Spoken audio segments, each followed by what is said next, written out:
At TickTalk, we love listening to our customers to consistently improve our products even after your purchase.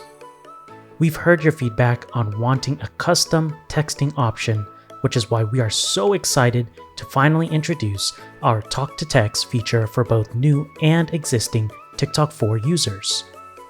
TalkToText is easy to use. Just open the messaging app on your TikTok and tap the button on the lower right-hand side of the screen to bring up the microphone icon. Simply tap, speak into the watch, and your child's message will be dictated and ready to send. Our team has been hard at work testing the new feature to ensure it is quick, responsive, and accurate for your child to use. Testing our new Talk-to-Text feature.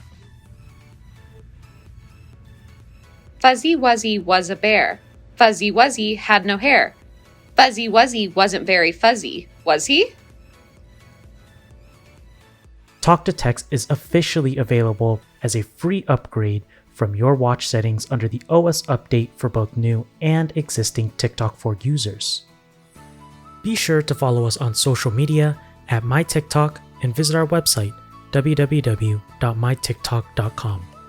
You can also reach out to our dedicated support team Monday through Friday, 9 a.m. to 6 p.m. PST for any additional questions. We hope you enjoyed watching this video, and we will see you all next time.